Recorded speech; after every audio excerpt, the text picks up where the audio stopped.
मैं कर्नाटका के युवाओं से भी आह्वान करता हूं, टेक्नोलॉजी को फील्ड में आपको जो महारत हासिल है उसे रक्षा क्षेत्र में देश की ताकत बनाइए। आप इन अवसरों से ज्यादा जुड़ेंगे तो डिफेंस में नए इनोवेशंस का रास्ता खुलेगा। साथियों, जब कोई देश नई सोच, नई अप्रोच के साथ आगे बढ़ता है तो उसकी व्यवस्थाएं भी नई सोच के हिसाब से ढलने लगती है। एरो इंडिया का ये आयोजन आज नए भारत की नई अप्रोच को भी रिफ्लेक्ट करता है। एक समय था जब इसे केवल एक शो या एक प्रकार से सेल्फ टू इंडिया की एक विंडो भर माना जाता था। बीते वर्षों में देश ने इस परसेप्शन को भी बदला है। आज एरो इंडिया केवल एक शो नहीं है, ये इंडिया की स्ट्रेंथ भी है। आज ये इंडियन डिफेंस इंडस्ट्री के स्कोप को भी फोकस करता और सेल्फ कॉन्फिडेंस को भी फोकस करता है। ऐसा इसलिए क्योंकि आज दुनिया की डिफेंस कंपनियों के लिए भारत केवल एक मार्केट ही नहीं है, भारत आज एक पोटेंशियल डिफेंस पार्टनर भी है। ये पार्टनरशिप उन देशों के साथ भी है जो डिफेंस सेक्टर में काफी आगे हैं, जो देश अपनी रक्षा जरूरतों के लिए एक भरोसेमंद साथी तलाश रहे हैं। भारत उनके लिए भी एक बेहतर पार्टनर बनकर आज उभर रहा है। हमारी टेक्नोलॉजी इन देशों के लिए कॉस्ट इफेक्टिव भी है और क्रेडिबल भी है। हमारे यहां बेस्ट इनोवेशन भी मिलेगा और ऑनेस्ट इंटेंट भी आपके सामने मौजूद है। साथियों, हमारे यहां कहा जाता है प्रत्यक्षम किम प्रमाणम, अर्थात प्रत्यक्ष को प्रमाण की आवश्यकता नहीं होती। आज भारत की संभावनाओं का, भारत के सामर्थ्य का प्रमाण हमारी सफलताएं दे रही है। आज आकाश में गर्जना करते Tejas fighter planes make in India के सामर्थ्य का प्रमाण है।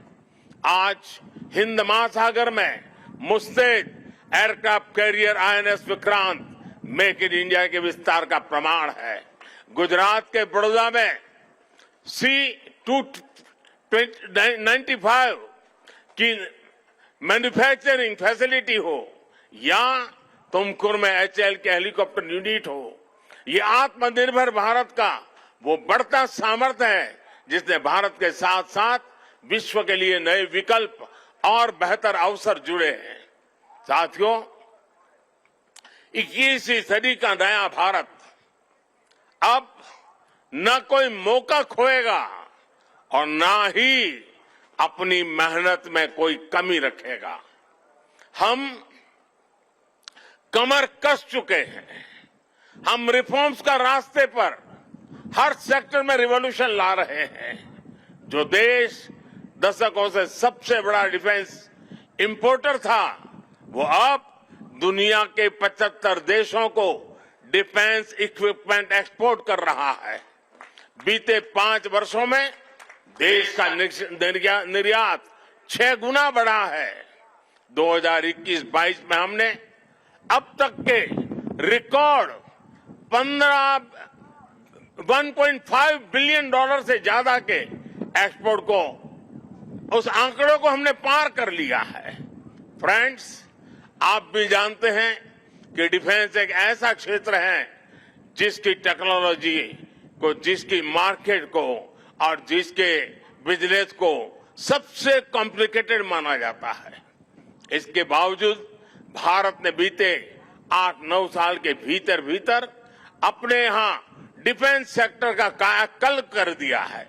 इसलिए हम इसे अभी केवल एक शुरुआत मानते हैं। हमारा लक्ष्य है कि 2024-25 तक हम एक्सपोर्ट के इस आंकड़े को 1.5 बिलियन से बढ़ाकर $5 बिलियन तक ले जाएंगे। इस दौरान किए गए प्रयास भारत के लिए एक लॉन्च पैड की तरह काम करेंगे। अब यहां से भारत दुनिया के सबसे बड़ा डिफेंस मैन्युफैक्चरिंग देशों में शामिल होने के लिए तेजी से कदम बढ़ाएगा और इसमें हमारे प्राइवेट सेक्टर और इन्वेस्टर्स की महत्वपूर्ण भूमिका रहने वाली है। आज मैं भारत के प्राइवेट सेक्टर से आह्वान करूंगा कि ज्यादा से ज्यादा भारत के डिफेंस सेक्टर में इन्वेस्ट करें। भारत में डिफेंस सेक्टर में आपका हर इन्वेस्टमेंट भारत के अलावा दुनिया के अनेक देशों में एक प्रकार से आपका व्यापार कारोबार के नए रास्ते बनाएगा। नई संभावनाएं, नए अवसर सामने हैं। भारत का प्राइवेट सेक्टर को इस समय को जाने नहीं देना चाहिए। साथियों, अमृत काल का भारत एक फाइटर पायलट की तरह आगे बढ़ रहा है। एक ऐसा देश जिससे ऊंचाइयां छूने से डर नहीं लगता, जो सबसे ऊंची उड़ान भरने के लिए उत्साहित है। आज का भारत तेज सोचता है, दूर की सोचता है और तुरंत फैसले लेता है। ठीक वैसे ही जैसे आकाश से उड़ान भरने वाला एक फाइटर पायलट करता है। और सबसे महत्वपूर्ण बात, भारत की रफ्तार चाहे जितनी तेज हो, चाहे वो कितनी भी ऊंचाई पर क्यों न हो, वो हमेशा अपनी जड़ों से जुड़ा रहता है।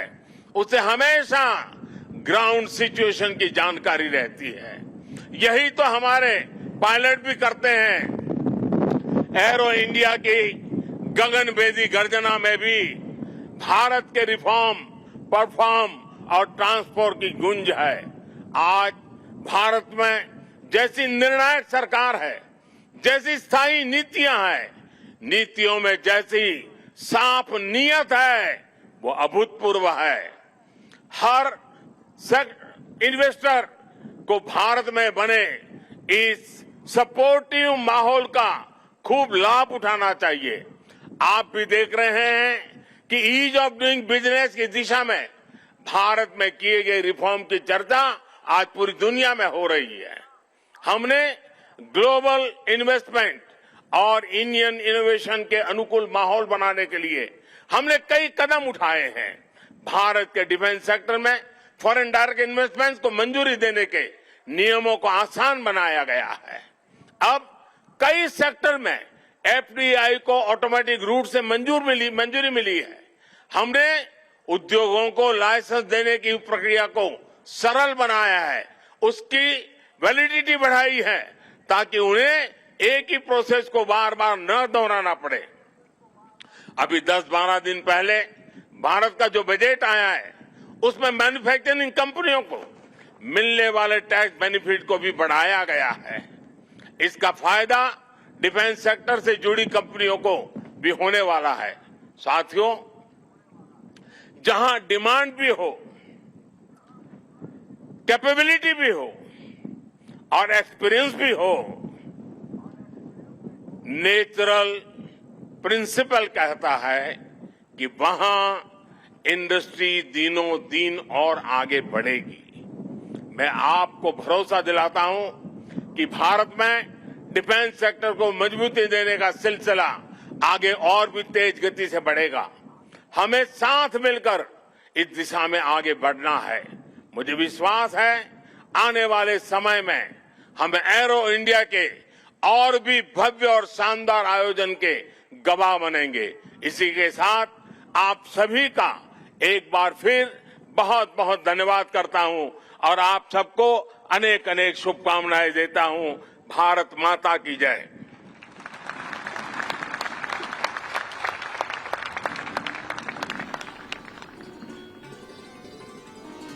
Thank you, sir. May I request request the Honorable Prime Minister and dignitaries on the dais to kindly take their seats on the grandstand. तो तस्वीरें हम आपको दिखा रहे हैं जहां पर प्रधानमंत्री नरेंद्र मोदी संबोधित कर रहे थे। संबोधन के दौरान कई बड़ी बातों का जिक्र उन्होंने किया और साथ ही देश के बढ़ते सामर्थ्य पर गर्व भी देश को महसूस करवाया।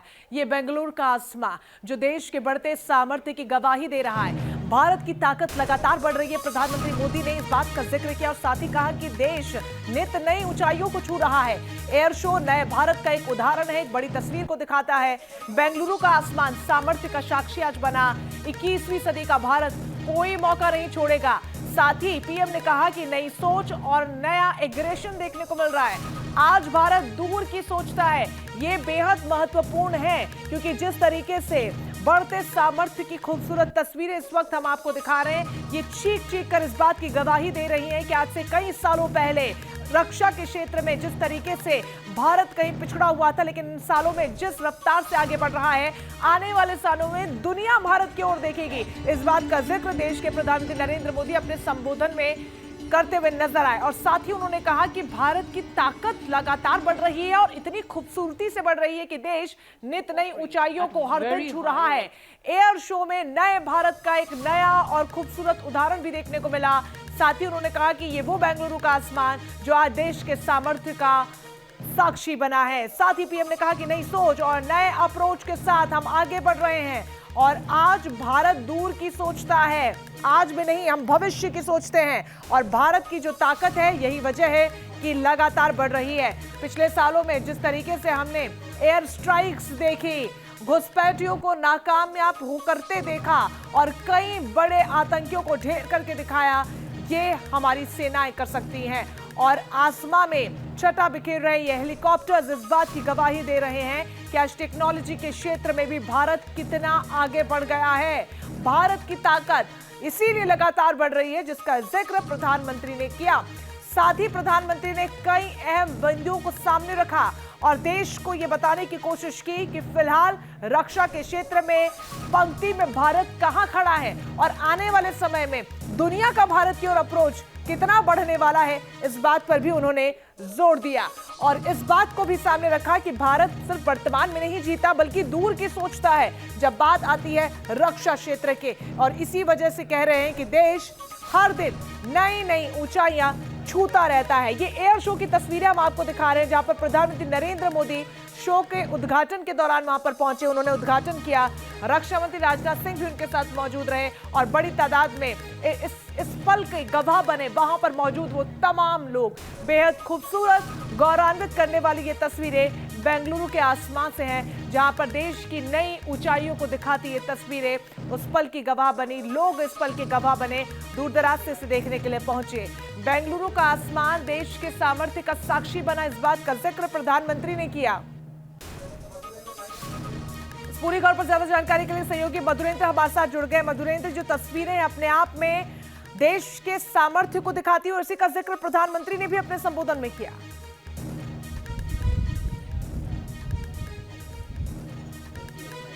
देखिए, बिल्कुल प्रधानमंत्री ने अपने संबोधन में भारत की बढ़ती ताकत का जिक्र किया। खासतौर पे आप देखिए तो मैन्युफैक्चरिंग सेक्टर में किस तरह से भारत की ताकत बढ़ रही है, चाहे एससी तेजस हम बना रहे हों या फिर आप देखिए कि किस तरह से हम LCH के % की बात करें या फिर LH की बात करें, यानी फाइटर हेलीकॉप्टर से लेकर फाइटर एयरक्राफ्ट तक भारत जिस तरह से तैयार कर रहा है। इसके अलावा दुनिया की बड़ी कंपनियां भारत में अपनी मैन्युफैक्चरिंग हब सेट कर रही हैं। ये अपने आप में बड़ी मिसाल है। जिस बेंगलुरु में हम हैं, यहाँ से थोड़ी ही दूर पर तुमकुर में कुछ ही हफ्ते पहले प्रधानमंत्री ने जो है एक और LCH का पूरा एक तरह से जो है कारखाना एस्टेब्लिश किया। वो अपने आप में देखिए तो भारत की बढ़ती ताकत का न सिर्फ प्रतीक है बल्कि भारत को उन देशों की कैटेगरी में ला खड़ा करता है जो कि दुनिया के बेहतरीन डिफेंस मैन्युफैक्चरिंग कंट्रीज हैं। और प्रधानमंत्री ने लक्ष्य रखा कि करीब करीब आप समझिए कि लगभग 5 मिलियन एक तरह से 5 ट्रिलियन डॉलर जो है वो लक्ष्य रखा गया है 2025 तक भारत को, जो कि भारत के जो उत्पाद है, रक्षा उत्पाद है, वो दुनिया के बाजार में बिक सके। लगभग 75 देशों के साथ भारत आज रक्षा सौदा जो है वो करने में कामयाब रहा है। ये अपने आप में भारत की बढ़ती ताकत और भारत के मैन्युफैक्चरिंग कैपेबिलिटी की बढ़ोतरी का भी प्रतीक है। हम अपने पीछे एक बार लेकर चलेंगे आपको, जहां पर प्रधानमंत्री के स्पीच के खत्म होने के बाद आप देखिए तो पूरा रनवे फिर से तैयार कर दिया गया है। रनवे इसलिए तैयार किया गया है कि यहाँ पर आपको अब जो डिस्प्ले देखने को मिलेगा वो अपने आप में फिर से एक बार भारत की ताकत का प्रतीक होगा। ठीक सामने आप देखिए कि किस तरह से LCA तेजस आपको वहां सामने दिखाई दे रहा है और इस LCA तेजस के साथ भारत जो है वो अपने स्टैटिक डिस्प्ले और एक तरह से एरियल डिस्प्ले दोनों को फिर से प्रदर्शित करने वाला है। भारत की बढ़ती ताकत का यहाँ पर आप प्रतीक देखेंगे। बिल्कुल।